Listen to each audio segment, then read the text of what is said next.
itong bata na to pagdating sa public speaking. Alam naman kapag public ad, yung social awareness, isa din yan na napakahusay. So, unang-una, sabi mo nga, alam mo yung function ng God. May God tayo sa eskwelahan natin. So, kung alam mo yung function ng God, ikaw ba bilang isang babae, ano yung maitutulong mo para dun sa mga taong hindi pa nakakalam what is God? Ano po, as a public ed student, syempre, hindi sa first year, being a first year, syempre, dito sa, na-develop niyo yung public speaking, pag-help ng mga ibang tao, of course, as public student, syempre, ikahalap yung information Yes. doon. Dahil hindi lahat, di ba, may kaalaman at ikaw dahil may kaalaman ka, boboses tayo bilang public ad student. Especially po sa mga taong hindi po nakakontinue ng pag-aaral or kaya naman yung mga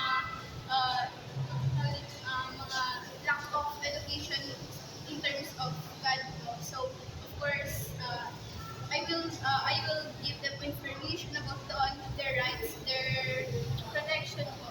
Oo, dahil may kaalaman at isa dyan, nakaalay po sa God Project is yung tinatawag na BAUSI. Alam naman natin na maraming kababaihan at kabataan ngayon ang naaabuso. So bilang public ad student, ano yung magagawa natin para pagtibayin yung nasabing batas?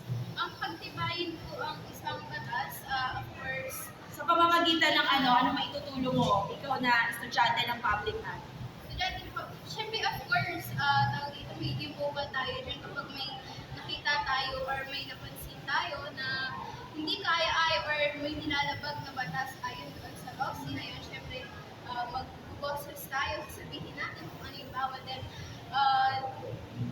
ihahatid natin sila sa mga ahensya na kung saan magkakaroon sila ng kaisipan at lakas ng loob na meron pala handang tumulong sa agencies sa kanila, no? At bilang magtatapos, ano ang maipapayo natin sa mga tao na biktima ng pag-aabuso na nahihiya at natatakot, anak? Pakilakasan lang natin. Siyempre, bilang isang Pilipino at bilang isang tao, karapatan nyo na maproteksyonan, karapatan nyo na maging feel safe, na hindi inaabuso, verbally, physically, emotionally, any types of pag-aabuso. Hindi po dapat natin yun tolerate and dapat po natin is ilapit sa mga ahensya na makakatulong po sa atin sa pagprotektahan natin bilang isang. Ayan, napakinggan natin ang point of view ng isang public ad student na sabi nga natin ay boboses tayo para maging silbing lakas ng kapwa natin na lalo na